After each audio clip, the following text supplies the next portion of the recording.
It's time to get nerdy, y'all. A little bit of gaming history for you. Something relevant in gaming and discuss our opinions on it. Should we kick it out of here, or should we kick-start it? This is the part where you, the listeners, try to stump the hosts. I'm not a lawyer. I just play one on a podcast. Ladies and gentlemen, boys and girls, it is Monday, June 1st, 2026, and y'all know what that means. It's time to get nerdy, y'all. Welcome to episode number 380 of Two Nerds in a Pod, nerdiest video game podcast in the multiverse. My name is Lam, also known as Mr. Nice Guy, and I'm joined by the Mega Man Maestro, the Miggity Mac, also known as Maction. Mac, how are you, sir? I am doing quite well, sir. Thrilled to be here. It's an honor just to be nominated, and glad to be hanging with you, dude. Yeah. Dude, it's good to be here with you, too. Mac, what's new with you over the past week? It's been a week since we talked. 1 week, It's true. as a certain band would say. That's right. An old school band. Yeah, no, it's been a fun weekend, did the usual. A couple of weeks ago, it was all about, getting together with family, hanging out, This last week was all just sort of recovering from that, getting back into the workflow, getting back into the usual things. We did our normal Dungeons and Dragons class for the kids at the public library, so that was a great time. And yeah, just relaxed. Some new games came out, which I'll talk about later, but that certainly freed me up for some game playing, which I spent a large chunk of the weekend doing. But yeah, that was a real normal week. How about you, Mr. Nice Guy? It was a very, very normal week, man. My one gaming quote unquote project has been tinkering with the AYN Thor. Yeah. Just trying to get everything the way that I want it. Mm-hmm. And I'm finding that the main use case for it is just Steam games. And it the screen is just beautiful. So you can multitask, you can watch a video while you play. So I don't think I will ever get it completely where I want it because I'm always goofing off on it. But that was one of the major things I did this weekend outside of family stuff. So it was good. Mac, dude, there's so much good stuff to talk about right now. What a time to be a gamer, man. Yeah, I don't want to jump the gun. No jumping the gun at all. I'm out of the loop, dude. I have heard some, I'm sure, but I've probably missed most of this. And I am so grateful that you are here to help get me up to speed. Yeah, and I'm excited to be here, man. This is cool. So, as always, 380 times we've done this, plus the unrecorded lost episodes. Welcome to episode 380 of Two Nerds in a Pod, everybody, your nerdiest video game podcast in the galaxy. Now it's time for us to do what we do best, which is hop right up in that gaming news, Mac. And I'm curious, before we even get into the stories, a game came out this week that I had kickstarted. I don't know if you kickstarted it, because you don't really respond to my DMs on Discord. Especially if I'm not in the middle of something and I'm gonna talk to you in a couple of days. That's true. That's fair. He's like, dude, I got to. You're a dose person, nice guy. I only need to see you one day a week. Think about you one day a week. That is it. I'm kidding, Mac. We're good friends. But just as an opening conversation, Mina the Hollower came out after 3 years being on Kickstarter. Was supposed to come out this past Halloween. Got delayed. It's finally here. Did you kickstart it a few years ago, and did you get to play it? I have a copy, and that's a lot of what I spent the weekend doing. So, nice guy. I mean, I don't know if we want to talk about it right now, or if we want to talk about the far end. We can talk about it at the far end. I think, here's what I'll say just generally. Yeah. It's really, really cool to see a game that was supposed to come out a long time ago that was kickstarted actually come out and actually be good. And that's all I'll say until we talk about it later, unless you want to say anything now. All I'm saying is I have thoughts. I've put in 10 hours or so. So, I've got thoughts, but but I'll wait on that. Okay, that's fair. So let's talk about the actual gaming news. And Mac, let's give our people a little deal that they should be aware of. That's on Steam right now. This is on GameSpot.com, written by Thomas Franzesi. Domesticated ant games and deer villagers are currently giving the Mega Man-inspired platformer Gravity Circuit away for free to celebrate the announcement of its sequel. At the Mix Summer Game Showcase, which also featured a release date announcement for Wild Blue Skies, Gravity Circuit 2 was unveiled with a 2027 release window. The sequel looks like it will deliver more of what the first game did, did well, which is a Mega Man-inspired action platforming with retro aesthetic. Mac, I'm not going to dive too much more into this. If people want to know about Game 2, they can read it. But did you play Game 1? And what do you think about this as a marketing tactic? Straight up free for the original. Yeah, so I thought that I had played it. Turns out, no. So I'm, added it to my library, like I suspect many of us are. Do you know how much the game was, when not on sale, 100% off? I thought it was like 15. Should I check real quick? That's kind of tracks. I think so. I think that's what I saw when I was looking at it. I will say that I think it's a great marketing tactic, and especially if the game for the sequel winds up being at a similar price point, I think it makes it pretty easy for somebody to pick up the second one and just be like, well, if you consider them as a unit, it's almost like I'm getting 50% off the collection. So that's a good way of looking at it. I didn't think about that. Yeah, I think that's, and if it's something that, and it's a great way, I think, to, get your game in front of a lot of people. So $19.99 when not on sale, it appears, man. Okay. Well, still, 2 games for $10 at this point, if it launches at the same price, which is an excellent break point. Here's my thing. Someone once told me when I was thinking about doing a free comedy show with a bunch of people, they said, don't devalue your talent. Sure. And I think they were going to give us we were asking for a percentage of the bar tickets or the drink tickets that people purchased, right? Mm-hmm. And the concessions. And they said, even if you charge $2 and 100 people show up, that's $200, and then maybe we still give you a percentage, right? So I don't know. I think this is a good way to get word out, but I think they could have charged $1 for it. I think that once you establish that you're going to give your game away for free, people who hadn't already played the first one anyway may just wait for the second one to be free too. You'll probably get some more sales, but you might not. So I don't know. Charge $1. Don't devalue your stuff. Pay yourself. That's my thought on it. Sure. And I think, I don't know. We'll see. It might turn out, I had this feeling about the game, what was it, Mighty Gunvolt? Yeah. It came out kind of around the same time as, what was it? It was the Mega Man reboot by, the original founders, Mighty Number 9. That was it. Oh, yeah. Mighty Gunvolt and Mighty Number 9 came out around the same time, and I really struggled to love those games, even though I wound up getting Mighty Gunvolt, I think, for free. Probably under a very similar, scheme. Sure. And that wasn't enough to convince me to go forward, even all that being the case. So I don't know. I hope this is good. Nice Guy, had you played Gravity Circuit before? I had not, and I'm very, very excited. So full disclosure, and this is not a shot. It has a sort of Mega Man X vibe, right? It does, man. You read my mind. And that's my favorite Mega Man, is Mega Man X, right? The one I have the most memories of. So I'm probably I'll dive into this tonight. I'll download it and play it for 20 minutes or so before I fall asleep. Just full disclosure, I believe when that game came out, I reached out to the devs because we were still heavily reviewing games once a week, which we will get back to at some point, audience. Time is just of the essence right now. And they didn't respond, and that's totally cool. But now I'm kind of you gave it to me anyway. You gave it to me anyway. Yeah. So it's a full circle moment. Nice Guy always wins. Nice Guy always wins.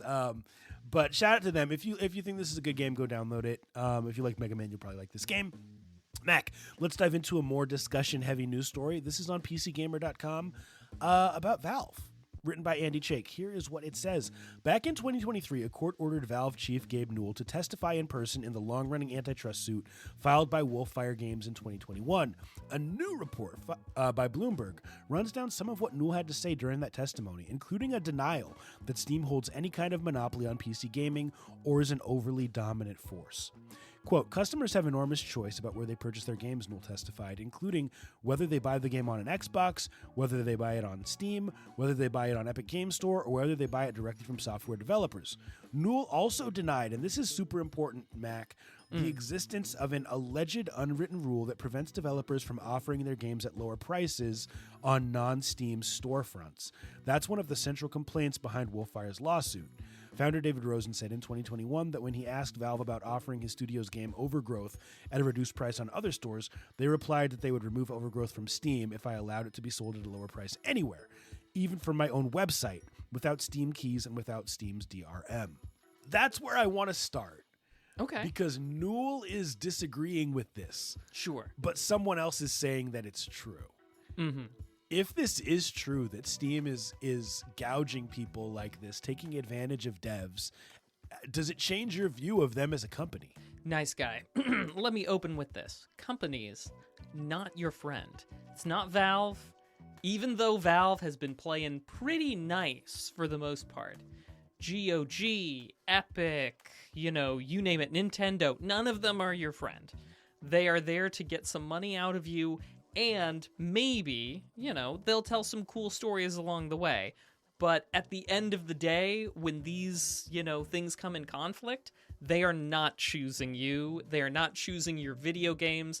They're not even choosing, whole teams of people, as we've heard of, a bunch of big old layoffs on some stuff on a lot of these game companies. Point being is that we should always be very skeptical, and I think we should suspect the worst in almost all situations like this. So, that being said, it would not really change my view on Gabe or on Steam generally, just because I feel like, they can't skate under the bar I've got for them. However, it would surprise me, Mr. Nice Guy, because I have, up until now, very much been of the perspective that I haven't seen evidence that they were doing shady stuff.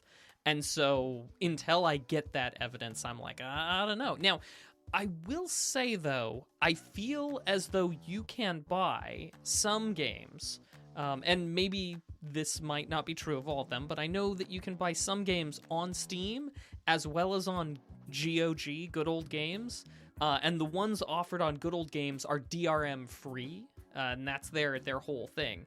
So I do find it to be a little bit suspect, and maybe that's changed. It's been a little while since I've bought some stuff on GOG, but I know at various points in time you have been able to buy, I think I've even been able to buy them cheaper on GOG with no DRM. I think that was true for the game FTL, Faster Than Light. I bought that one on GOG. And I seem to recall getting it cheaper than it was available on Steam and with no DRM, which kind of cuts against the claim of the fella from Wolffire Games. Although the only constant in life is like change, So could it be possible that this is something that came about after I had made that purchase? Absolutely. But what position are we in, Nice Guy? I haven't really looked at this lawsuit. It mentions dates like a deposition in 2021. Is this something that's ongoing right now, and I need to put it on? No, my radar? it sounds like this is over with, but it sounds like these are statements that have come out since in a recent article on Bloomberg that's new. Okay. So some of the quotes are coming out that maybe weren't public before. This unwritten rule, I mean, here's the thing. There's people in society, there's people in the world who have a reputation, right? Sure. Of being intimidating, of being scary, of having influence, right? Maybe they're not physically intimidating, but they know a lot of people, and everyone knows that they know a lot of people. So if you get on their bad side, it's like, well, now you've kind of just dug your own grave. And the implication here is that Steam is one of those you'll never work in this town again type of people, right? Do you know who my father is? Do you know who my father is? Those types of people who everyone loves to be around, right? Those likable, kind human beings. So here's the thing. I don't think that I believe that this unwritten rule exists. Yeah. And here is why. There's a webpage that I frequent when I'm looking for PC games called isthereanydeal.com. Uh-huh. And isthereanydeal.com shows all of the websites that sell games combined. And if you type in the name of a game, it will show you where you can get it for the cheapest. And it will show you the prices of every other place that you can get the game. And it is frequent that Steam is not the cheapest place that you can get any of these games. Now, is the implication that this unwritten rule really only applies to release? I don't know. All I'm saying is there's a lot of times where you can get better deals from GOG, from other websites, than you can from Steam. So I don't think that that's a legit rule at all. Are there other unwritten rules with Steam? Maybe, but I don't think that's one of them. Mac, in terms of Steam being a monopoly, I'll say my opinion. I don't want to assume that you're in agreement. I think it's absolutely not a monopoly. Gabe Newell made it very, very clear. There's a level of common sense here. There's a lot of places you can. Steam, depending upon how tightly, we cut the pie, I think Steam absolutely could be a monopoly. Interesting. They have huge amounts of power, and some of that is soft power. Some of that is like what you were talking about, you'll never work in this town again, crossing us, right. Stuff like that. It doesn't all necessarily need to be direct hard power. Some of it can be soft power and still make effectively close to monopoly conditions, in just my opinion. But like I said, so far I feel like Steam has been behaving itself, and that is just my general posture. I don't trust them, but as long as we're both playing nice, maybe we'll eat at the same table. I like it. There's enough room at the table for everyone. Oh, I didn't say that, nor would I. There's not enough room at this table for the two of us. But yeah. Wow. Mac getting very possessive of his table space. Well, let's wrap up with a feel-good news story real quick with the theme that's probably been going on for, dozens of episodes around game preservation, if not hundreds, since we've been doing this pod. Kotaku.com by Zach Zweisen. Here's what Zach writes to end this super quickly. Flash games like Food Bash and Toonami Tunnel are up and running again thanks to archivists. There was a time when the internet wasn't an algorithm-powered mess made up entirely of 5 apps, Reddit, and short-form video, he writes. Instead, it was useful and also weird and fun. And if you missed that era of web, you can hop back in time and revisit it thanks to some Cartoon Network web games that were recently republished and made easy to play in your browser once again, despite the death of Flash a few years back. As spotted by Retro Tech Dreams over the weekend, the Web Design Museum uploaded 44 digitally preserved Cartoon Network web games.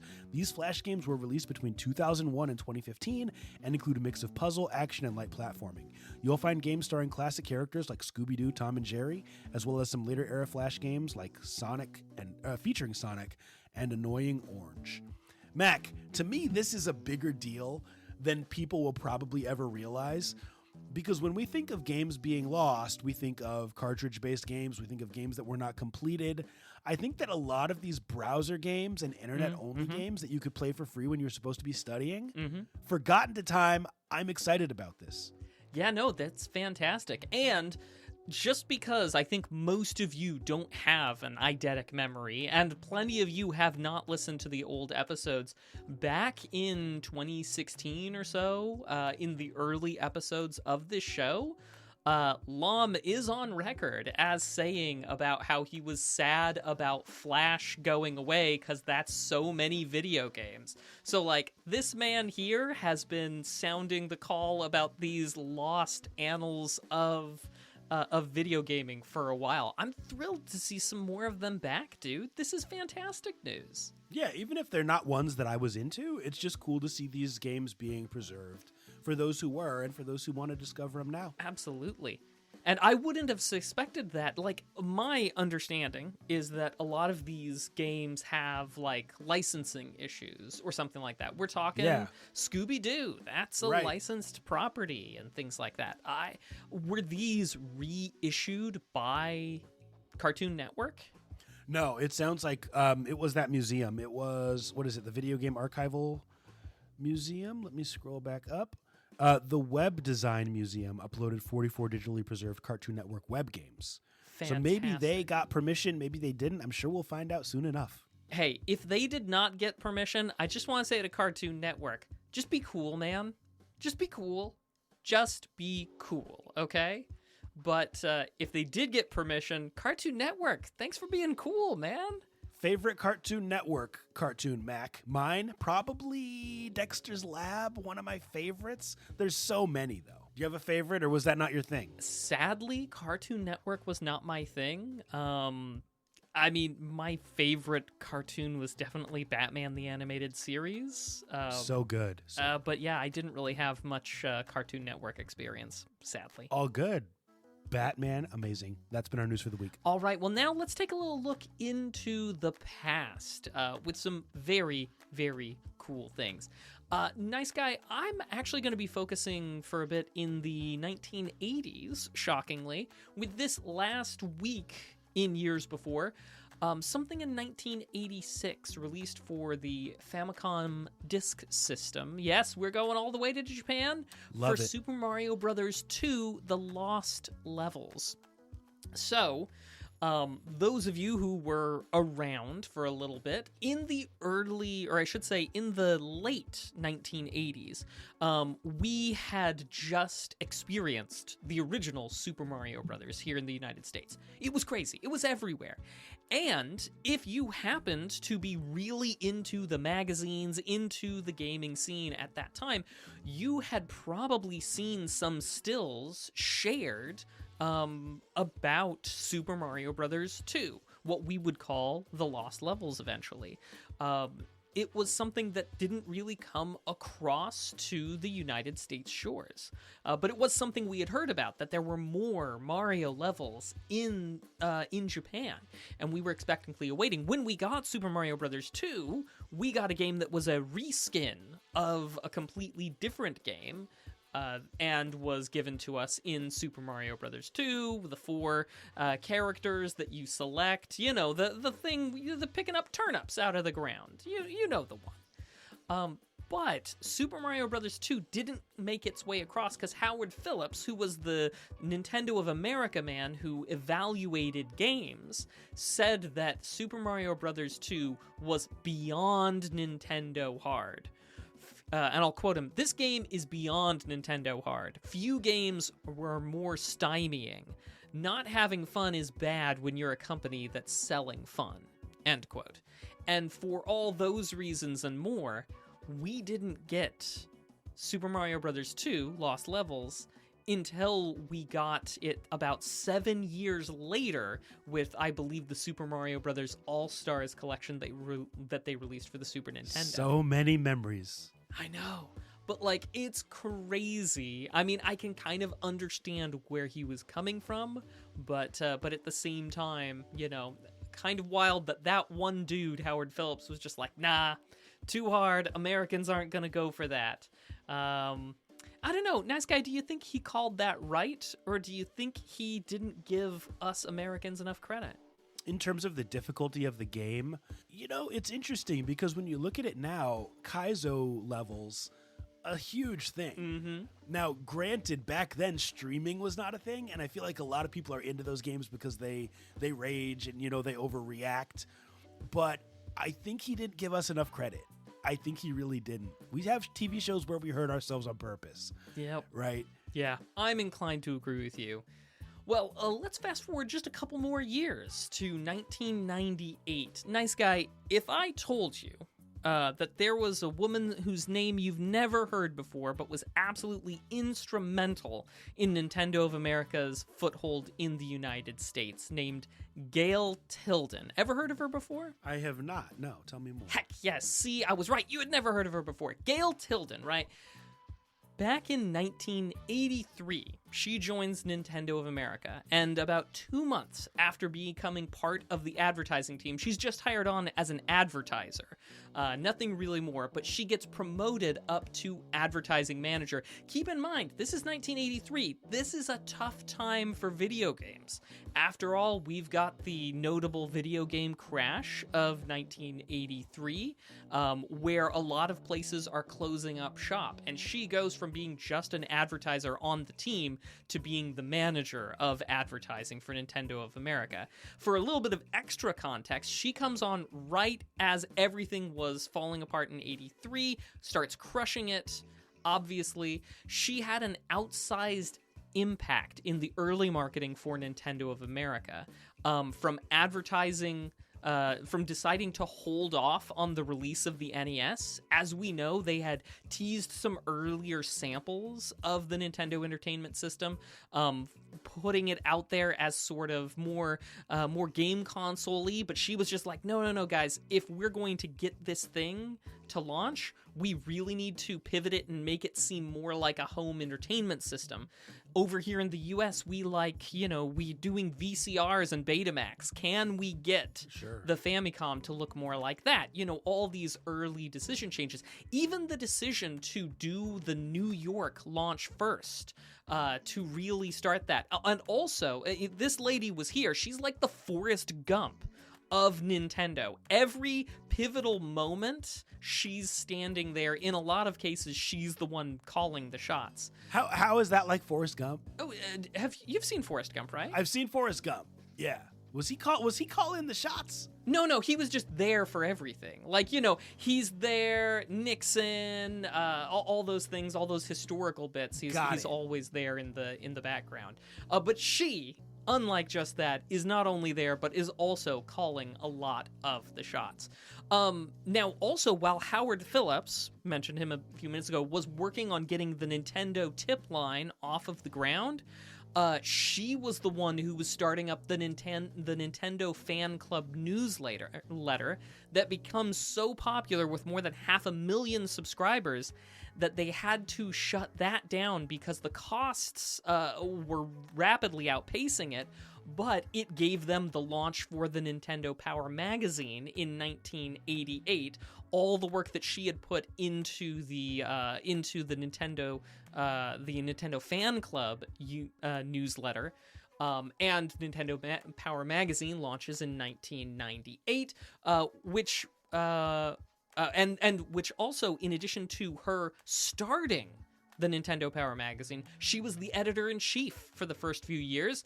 Later on, she becomes vice president of marketing for Nintendo of America, and in the mid-aughts, she went off to go find other castles. But she had an insanely outsized impact in the early days of Nintendo of America. And we don't really have the Sliders universe. We can't isolate a single thing and be like, without this, Nintendo never gets off the ground. But Gale Tilden, absolutely, her name should be remembered alongside Howard Phillips of the early days of Nintendo, because she did so much. 100%. And the tie-in for June of 1988, her baby, the Nintendo Power magazine, launched this month in 1998. And nice guy, I think I've gone on enough at length about the history, but just a little bit of cool video game history for you. Nice. I like it. Shout out to Galvatron real quick in the chat, because he pointed out a Cartoon Network cartoon that I forgot was on Cartoon Network, The Boondocks. And actually, that was definitely my favorite Cartoon Network cartoon over Dexter's Lab. So thank you for that correction. Editor's note. Well, Mac, let's keep things moving to our topic of the week. A segment where we discuss something relevant in gaming and give our opinions on it. And Mac, this news kind of I won't say it shook the gaming community, but it was definitely the topic of the day when it was announced. This is on Polygon.com, written by Giovanni Colantonio. Here's what Giovanni writes. I'm going to skip the first paragraph. Continuing 2026's most dire trend, the video game hardware landscape became even more expensive this week. Valve announced that it is drastically raising the price of the Steam Deck, raising the 512GB OLED model from $549 to $789. If you want a 1TB model, you'll now have to shell out $949, a whopping $300 price increase. It's ominous news for anyone who was hoping that Valve's upcoming Steam machine would be a cost-effective alternative to owning a full-on gaming PC. I don't know if I really even need to read more than that, but it gives some context on how this is going on throughout the industry with Sony, with Xbox, with Nintendo. Do you want me to read that paragraph as a reminder of what their price bumps were, or should we just talk about that? Would be great if you'd. Yeah, let's do it. Let's do it. So the Steam Deck's price increase is eye-popping, but hardly surprising. If anything, Valve is late to the worst party ever.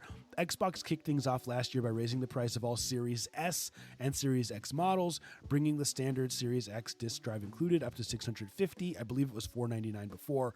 Sony kept the ball rolling in March with PlayStation 5 price hikes that brought the PS5 Pro up to $900, which was a $150 bump. And Nintendo followed price by raising the Switch 2 up to $500. A price that I don't know if that's accurate. A price that somehow looked like a steal next to the Steam Deck. Ain Thor did the same thing, Mac. Prices are going up across the industry. Now, my question for you, though, in relation to PC gaming specifically, PC handheld gaming, what does this do to the future of it?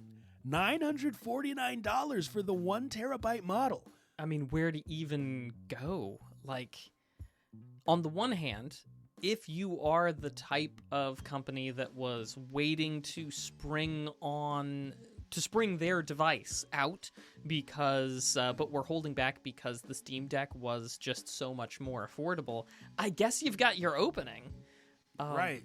However, that certainly doesn't seem to be the general trend. What does it do for handheld PCs? I think it puts them squarely in the back burner for quite some time. Until hardware prices come down, I don't think anybody really is running the numbers of getting a handheld versus getting a PC, unless, of course, you're Mac, who is like, well, I'm going to need RAM and I'm going to need a graphics card, and those things are borderline prohibitive in cost.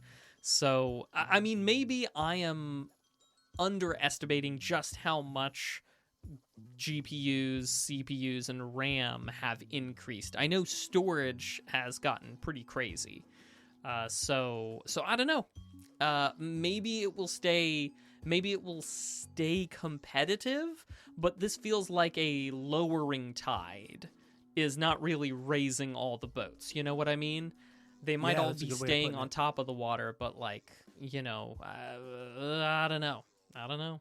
It's funny you use that analogy because I saw this cartoon today that said something like it was a guy and it showed his face and he was like barely able to breathe because there was water up to his mouth. And the first picture said something like, I got to find it and show it to you, but it basically was implying like, oh, how am I going to survive as a company?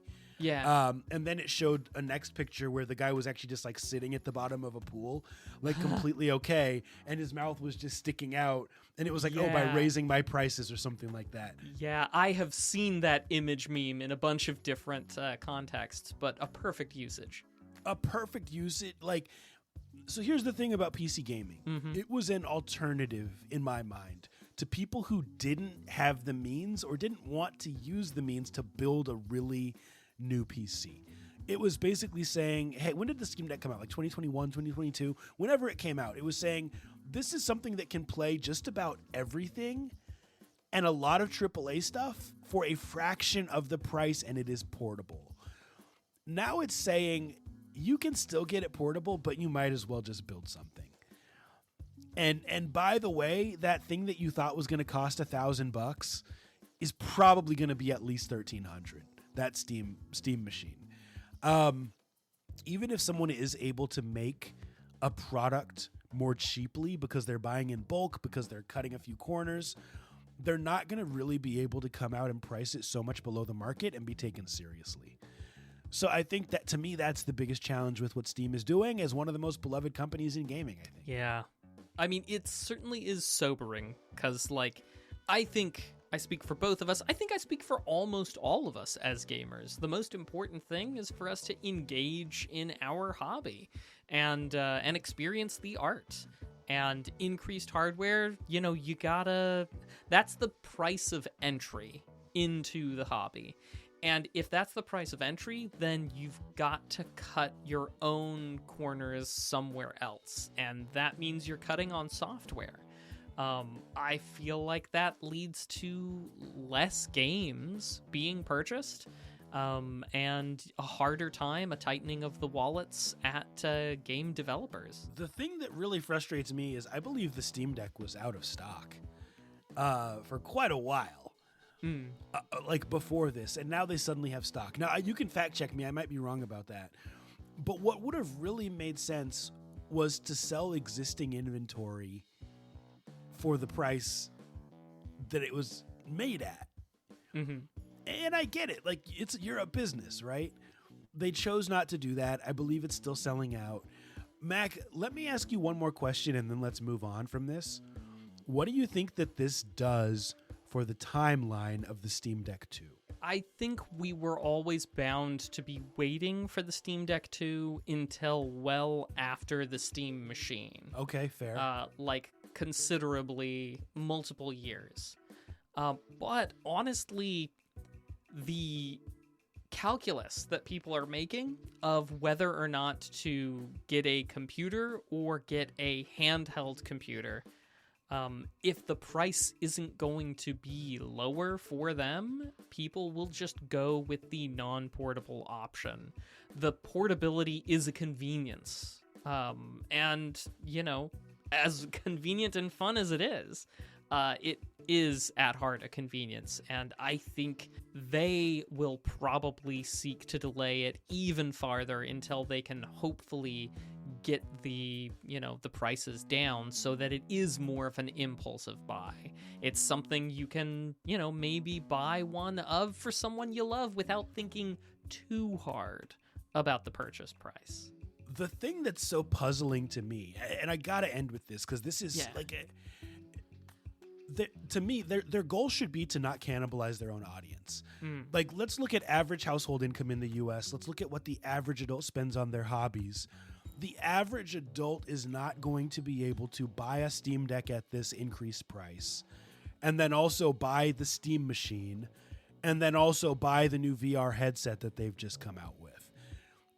Like, what percent of their audience do they think is people that are spending that kind of money on gaming who are not also influencers that get that stuff for free or that write it off on their taxes?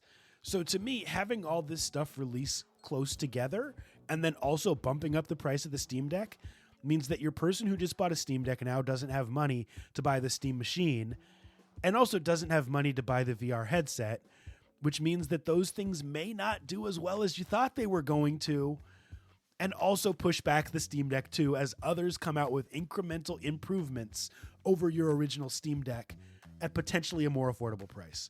It's so complicated, but I just don't know what they're thinking here. Gosh, I don't know either, Mr. Nice Guy. It's wild. Yeah. Absolutely. Well, hey, that has been our topic of the week. Well, maybe we can turn now from something that's a little bit sad to think of for something that might be a little bit more hopeful. Perhaps a Kickstarter project that's trying to get off the ground. Yes. Mr. Nice Guy, I have something to pose to you. I have a Kickstarter that is more tabletop gaming themed and one that is more VR themed. Be careful which way you go here. Okay, so here's where I'm going to go. I'm going to go tabletop. Okay. Because it's a more established industry, and I think that if I see the VR Kickstarter, I'm going to be upset. Yes, I think so as well. I will just tell you, it was for smells. It was for scents. Really? Yes. Does this change your calculus? It doesn't. Would you like it to doesn't. See Maybe it has medical implications. I want to see the tabletop. All right. Well, we will not look at Omara, the scent display for gaming, VR gaming. We will go instead and look at Haytrace, the Hex battle map. So basically, if you happen to have played tabletop role-playing games in the past, you will note that it is nice to be able to put a map down for your players. So much of things are going on theater of the mind that sometimes when you need to attack some goblins, it's nice to know whether or not you've got the high ground, where they are, where there are some points or places to seek shelter from incoming arrows, and a picture is worth 1,000 words. So that's always really cool. Those of you who've played tabletop role-playing games a little bit, you've probably even had somebody break out like a dry erase board with squares, or if you're really lucky, your dungeon master had hexes. Yeah, the superior version of the mat. Now, in that though, this is a thing where basically you're going to get kind of the best of two different worlds, where this is a translucent, because it's not entirely perfectly clear, but a translucent silicon map that has, a fairly large size and has hexes or squares, if that's your thing, to go ahead and layer over top of a picture or such, that you can go ahead and lay that on top of, and instead of destroying the image or what have you, you can draw on the map. And so basically, it is a thick silicon, a couple of millimeters thick, to the point that it has it has some firmness to it. You can roll it out like a scroll, but you roll it out over top of the things. Of course, you can do with it what you would normally do with any of the tabletop mats, which would be, you can write on it without pictures underneath, but this would be a way that you could find a picture, whether that is a world map that you wanted to lay it down on, or something a little bit more like actual battle maps. Additionally, because it is made of a silicon that is not it's not conductive, if you had, say for example, a battle map or an image or what have you that on like a tablet or whatever, something that had capacitive touches, you could throw this on it, draw, move the things around, and you wouldn't be bumping your image at all. And they show some of those. Anyway, all that put together, this is what they're looking for. This is not their first Kickstarter. They've done one of these in the past for the squares and the like. What you are looking at, if you want to get one of these rollout maps, they're expecting to deliver in October of this year. $49 is your minimum buy-in if you want one of these. That's for a medium-sized thing, which, hang on, I'll get the dimensions in just a second. $79 if you want the larger one. Again, October's the delivery. Those are the early bird prices, and the medium one, 18 inches long, 12 inches tall. The large one, 24 inches by 36 inches. And then last important thing, they were looking for a measly $1,000 to fund this, which was always just ridiculous. And they've made like $43,000. So that's where it is. Nice guy. What do you think? I think this is, the concept is cool, but you're basically paying for paper. Yeah.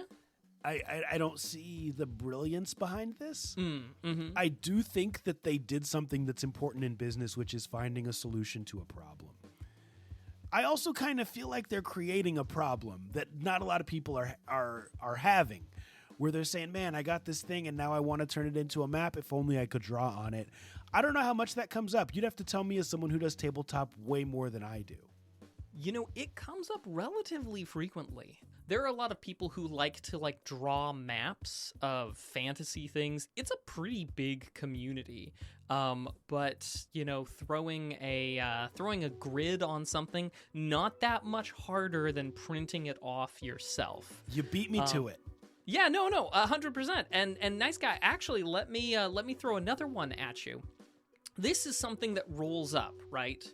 So Sure. It rolls up, which means you're going to have to roll it up. But what if instead we just had a plastic sheet about the size? We had 3 or 4 of them about the size of a book. You know what everybody's got to carry to these things? You got to carry books. So why not have 3 or 4 of them that have these grids on them that are book-shaped, book-sized, that you just tuck in with your Dungeon Master's Manual and the Player's Handbook and such, and that fits in the backpack a little bit easier than a big something to roll up and take along with you. I think I like where they're going. I really, really do. But honestly, I would rather carry around a bunch of square flat things than I would one scroll case for the map, personally.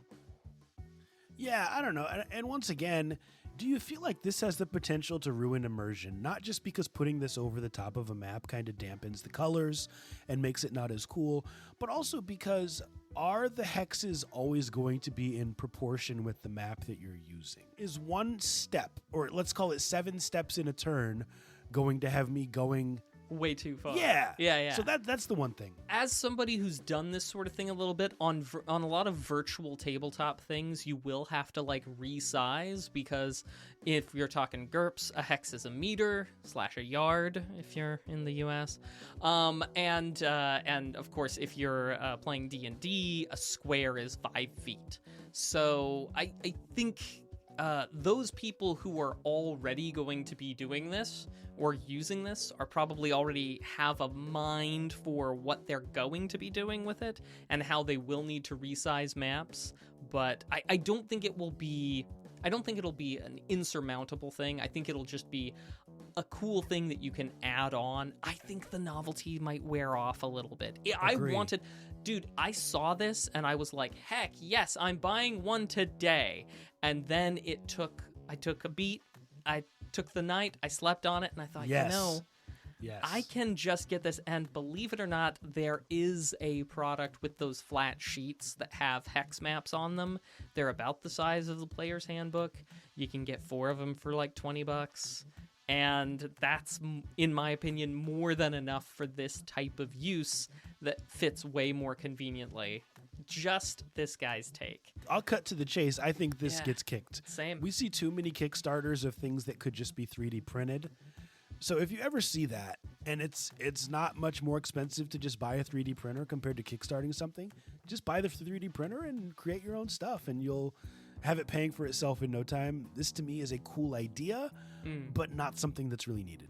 Yeah, I wish them all the best, but I think we can do it cheaper, easier, and more convenient with respect to, like, is carrying a scroll case better than just stuffing everything in the backpack and it all slips together like a stack of books? No, I think the infrastructure is already there for flat squares, not for scroll tubes. That's just my take on it. So yeah, 100%. A kick from me too. Well, we wish them the best, and they obviously don't need our money, but you know, we appreciate the cool ideas. That's been Kick or Kickstart.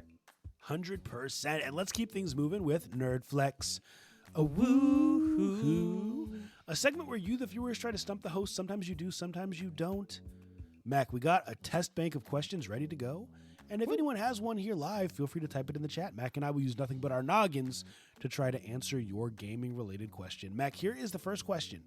Sonic question. What was Sonic originally going to be called? Sometimes there's questions I have no idea, but I'm excited to learn the answer. This is one of them. This will be a learning experience. I have no idea.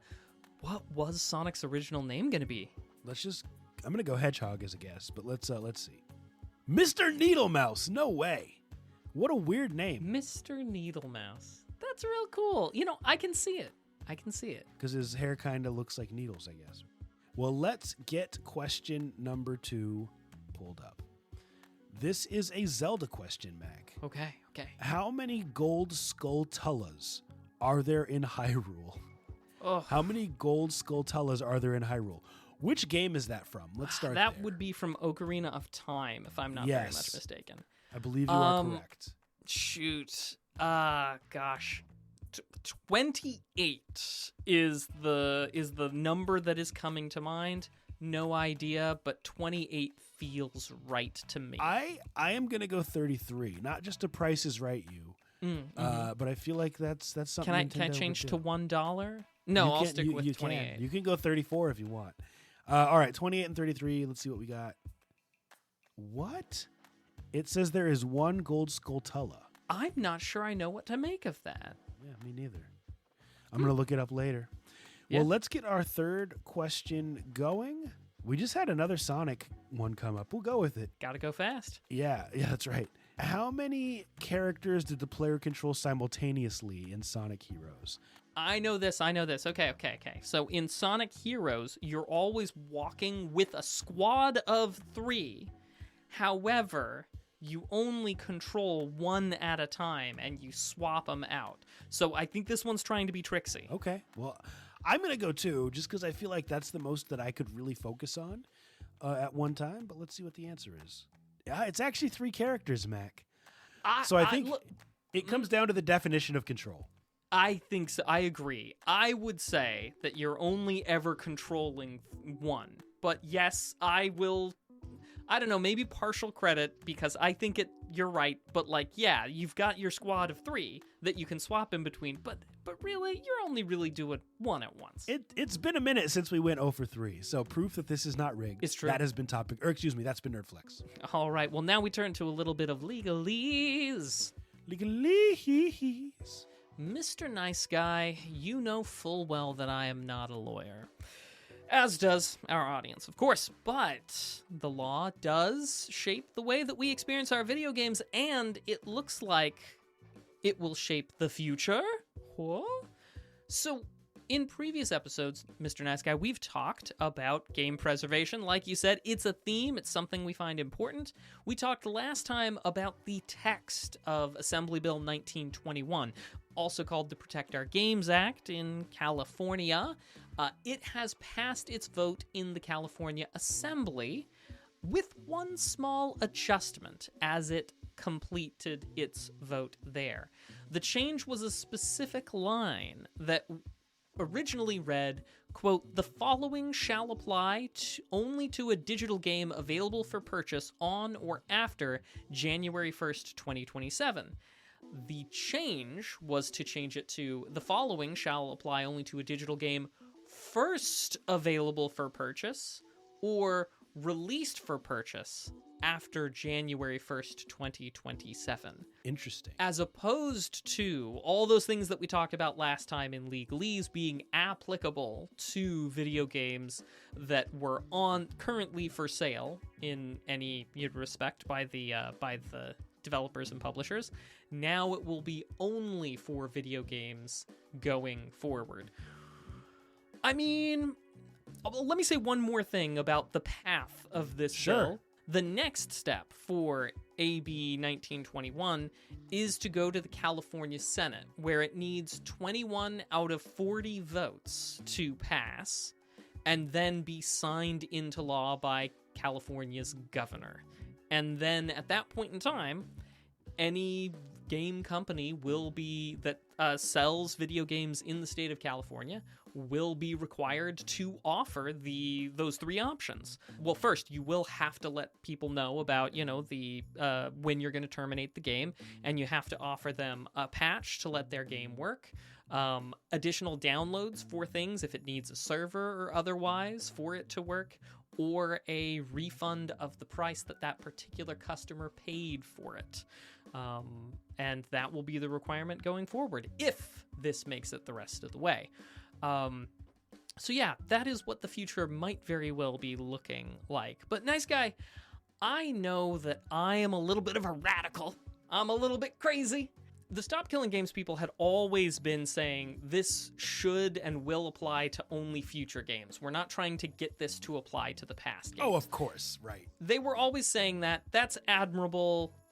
I was excited about the language of this applying to all games available for purchase on January 1st, 2027, as opposed to just games newly released after January 1st, 2027. Because I feel like there are a lot of games that are available for purchase right now that I would love to never go away.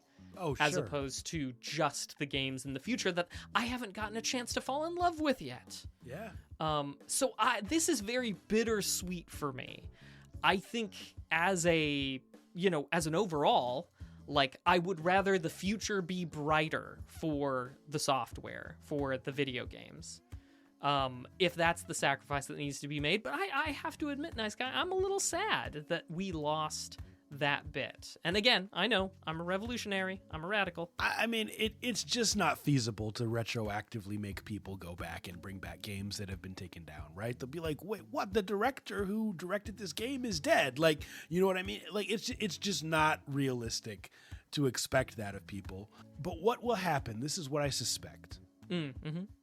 By making this something that is forward-looking, game companies will add a disclaimer into their user agreement, and it's going to be fine print that says by signing this, which is required to play the game, by clicking this box, you waive any right to entitlement to this game, legal language, legalese, right? And that's what's going to happen. So you think that they're going to input Absolutely. a line to try and get around this? Absolutely. That's a shame. Absolutely. I would love to say that I disagree with you, Mr. Nice Guy, but I absolutely do think that there are going to be those game companies that attempt that, and probably a bunch of them that may very well be successful. After all, the Entertainment Software Association does not like this, does not like Stop Killing Games, does not like the Protect Our Games Act or anything else like it. They don't even want to let someplace like the Video Game History Archive keep games up just exclusively for research purposes only. They would not go on a journey, even for just nerdy researchers to be able to see what it was, for things to be preserved in a museum. They were against copyright exceptions for that. So I think you're 100% on the nose, Mr. Nice Guy. It will still be a fight between these two parties.